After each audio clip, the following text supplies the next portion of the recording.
2025 Agasthyarkoodam season trekking ആരംഭിക്കുകയാണ്. ജാനുവരി 8 തീയതിയാണ് ആദ്യത്തെ സ്ലോട്ടിന്റെ ടിക്കറ്റുകൾ കൊടുത്തു തുടങ്ങുന്നത്. ഓൺലൈനായിട്ട് ഒരു ദിവസം 70 പേർക്ക് അപ്ലൈ ചെയ്യാൻ പറ്റും. ജാനുവരി 20 മുതൽ ജാനുവരി 31 തീയതി വരെയുള്ള ടിക്കറ്റുകളാണ് ജാനുവരി 8 തീയതി രാവിലെ 11 മണിക്ക് കൊടുത്തു തുടങ്ങുന്നത്. ഈ വർഷത്തെ അഗസ്ത്യാർകൂടം ബുക്കിംഗ് 3 ഘട്ടങ്ങളിലായിട്ടാണ് ക്രമീകരിച്ചിരിക്കുന്നത്. അതിന്റെ ഡേറ്റ് നമുക്കിവിടെ താഴെ കാണിച്ചിരിക്കുന്നുണ്ട്. അത് നോക്കിയിട്ട് ഏത് ഡേറ്റിനാണ് എപ്പോഴാണ് അതിന്റെ ബുക്കിംഗ് എന്നുള്ളതിന്റെ ലിസ്റ്റ് ഞാനിവിടെ കാണിച്ചേക്കും. അപ്പോൾ അഗസ്ത്യാർകൂടം ടിക്കറ്റ് ഇപ്രാവശ്യം 3 സ്ലോട്ടുകളായിട്ടാണ് കൊടുത്തു തുടങ്ങുന്നത്.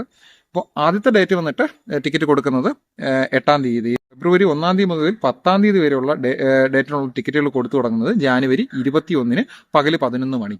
അടുത്ത സ്ലോട്ടായിട്ടുള്ള ഫെബ്രുവരി 11 മുതൽ 22 വരെയുള്ള ടിക്കറ്റുകൾ കൊടുത്തിരിക്കുന്നത് ഫെബ്രുവരി 3 തീയതി 2025 ഫെബ്രുവരി 3 തീയതി പകൽ 11 മണിക്കാണ് ടിക്കറ്റുകൾ ഇഷ്യൂ ചെയ്യുന്നത്. അപ്പോൾ ഒരു ദിവസം നമുക്ക് 70 പേരെയാണ് അഗസ്ത്യാർകൂടത്തിലേക്ക് ഓൺലൈനായിട്ടുള്ള അപേക്ഷകൾക്കുള്ള ടിക്കറ്റുകൾ കൊടുക്കുന്നത്. ഓഫ്ലൈൻ ആയിട്ടുള്ള ടിക്കറ്റുകൾ PTP നഗറിൽ നിന്നും, അത് സർക്കുലറിൽ പറയുന്നത് പ്രകാരം PTP നഗറിലെ വൈൽഡ് ലൈഫ് വാർഡന്റെ ഓഫീസിൽ നേരിട്ട് പോയി കഴിഞ്ഞാൽ മാത്രമാണ് നമുക്ക് ടിക്കറ്റ് ലഭ്യമാകുന്നത്, ഓഫ്ലൈൻ ടിക്കറ്റുകൾ ലഭ്യമാകുന്നത്. ഇനി ടിക്കറ്റുകൾ ബുക്ക് ചെയ്യേണ്ട ഓൺലൈനിലെ വെബ്സൈറ്റിന്റെ ലിങ്ക് ഞാൻ ഡിസ്ക്രിപ്ഷൻ ബോക്സിൽ കൊടുത്തേക്കാം. അടുത്തതായിട്ട് നമ്മൾ നോക്കാൻ പോകുന്നത് എന്തൊക്കെ ഡോക്യുമെന്റ്സ് ആണ് നമ്മൾ അഗസ്ത്യാർകൂടം ടിക്കറ്റ് ബുക്ക് ചെയ്യുമ്പോൾ നമുക്ക് കയ്യിൽ കരുതേണ്ടത് എന്നുള്ളതാണ്. ബുക്കിംഗ് സമയത്ത് കൊണ്ടുപോകാനല്ല, കയ്യിൽ കരുതേണ്ട ഡോക്യുമെന്റ്സ് എന്തൊക്കെയാണെന്നുള്ളതാണ്. ആദ്യമായിട്ട് നമുക്ക് വേണ്ടത് ഒരു ഐഡന്റിറ്റി കാർഡിന്റെ നമ്പറാണ് വേണ്ടത്. അതായത് നമ്മുടെ വോട്ടർ ID കാർഡോ അല്ലാന്നുണ്ടെങ്കിൽ ആധാർ കാർഡോ അല്ലാന്നുണ്ടെങ്കിൽ പാസ്പോർട്ട്, ഏത് വേണമെങ്കിലും നമുക്ക് ഇതിന് വെരിഫിക്കേഷൻ ലൈസൻസോ പാസ്പോർട്ടോ അല്ലെങ്കിൽ ആധാർ കാർഡോ ഏത് വേണമെങ്കിലും നമുക്ക് ഉപയോഗിക്കാം.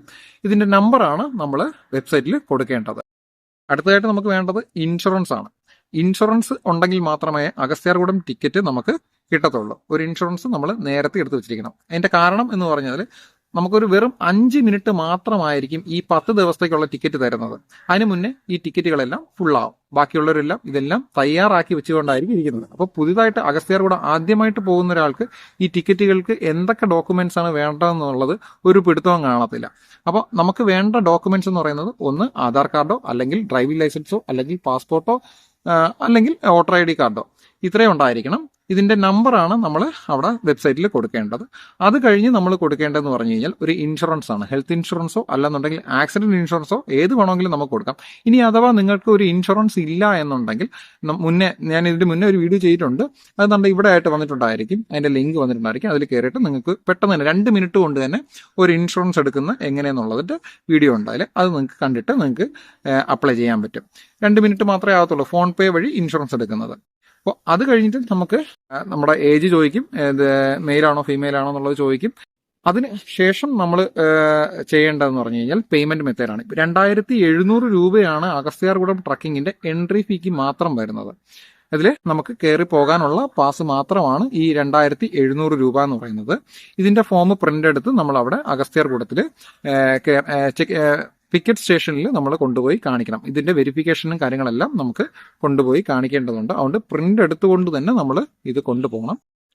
അടുത്തതായിട്ട് പേയ്മെന്റ് മെത്തേഡാണ്. പേയ്മെന്റ് മെത്തേഡ് നമുക്ക് ഡെബിറ്റ് കാർഡോ ക്രെഡിറ്റ് കാർഡോ അല്ലെങ്കിൽ നെറ്റ് ബാങ്കിങ്ങോ ഗൂഗിൾ പേ വഴിയോ അല്ലെങ്കിൽ UPI വഴിയോ നമുക്ക് ചെയ്യാവുന്നതാണ്. നമുക്ക് ഈ UPI അല്ലെന്നുണ്ടെങ്കിൽ നമ്മൾ പേയ്മെന്റ് ചെയ്ത് കഴിഞ്ഞ ഉടനെ തന്നെ നമുക്ക് ഇതിന്റെ പ്രിന്റ് ഔട്ട് എടുക്കാൻ പറ്റുന്നതാണ്. പ്രിന്റ് ഔട്ടിൽ ഫസ്റ്റ് പേജ് നമ്മൾ ആരൊക്കെയാണ് നമ്മൾ മാത്രമാണോ ഉള്ളത് അല്ലെങ്കിൽ നമ്മുടെ കൂടെ ആരെങ്കിലും ഉണ്ടോ അവരുടെ പേര് നമുക്ക് ഇതിൽ ആഡ് ചെയ്യാൻ പറ്റും. ഒറ്റ ഫോമിൽ തന്നെ ആഡ് ചെയ്യാൻ പറ്റും. കഴിവതും ഒരാൾക്കായിട്ട് ബുക്ക് ചെയ്യുന്നതായിരിക്കും ഏറ്റവും നല്ലത്.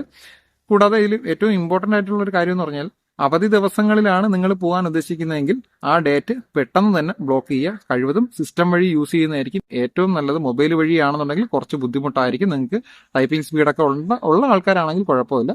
അല്ലെങ്കിൽ സിസ്റ്റം വഴി അല്ലെങ്കിൽ അക്ഷയ വഴിയൊക്കെ പോകുമ്പോൾ നല്ല തിരക്കായിരിക്കും. അതുകൊണ്ട് നമ്മുടെ സമയത്തിന് അവർ ചിലപ്പോൾ ചെയ്തു തരുന്നു വരത്തില്ല. 11 മണി എന്നുള്ളത് 11 മണി കഴിഞ്ഞ് ഒരു 11:05 ആകുമ്പോഴത്തേക്കും മുഴുവൻ ടിക്കറ്റുകളും കാലിയായിട്ടുണ്ടായിരിക്കും, മുഴുവൻ സ്ലോട്ടുകളും തീർന്നിട്ടുണ്ടായിരിക്കും.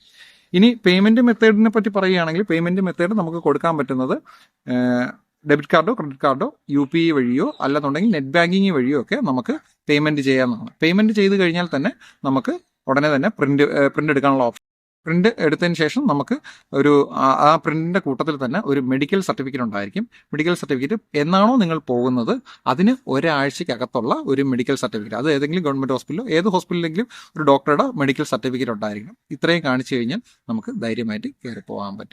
ഓൺലൈനിൽ അപ്ലൈ ചെയ്യുമ്പോൾ നമ്മൾ ശ്രദ്ധിക്കേണ്ട മറ്റൊരു കാര്യം, കൃത്യമായിട്ടുള്ള ഡാറ്റ ആയിരിക്കണം നമ്മൾ കൊടുക്കേണ്ടത്. പേരായാലും വയസ്സായാലും നമ്മുടെ ഐഡന്റിറ്റി കാർഡിലുള്ള നമ്പർ ആയാലും ഇതെല്ലാം കൃത്യമായിട്ടായിരിക്കണം കൊടുക്കേണ്ടത്. ഇതെല്ലാം വെരിഫൈ ചെയ്തിട്ട് മാത്രമേ നമ്മളെ ഉള്ളിലേക്ക് കയറ്റിവിടത്തുള്ളൂ. അതുകൊണ്ട് ഇപ്പോൾ ചെയ്യുന്ന സമയത്ത് തന്നെ ഇതെല്ലാം കൃത്യമാണോ എന്നുള്ളത് പരിശോധിച്ച് നമ്മൾ ഉറപ്പ് വരുത്തിയതിന് ശേഷം മാത്രമേ നമ്മൾ സബ്മിറ്റ് കൊടുക്കാവൂ.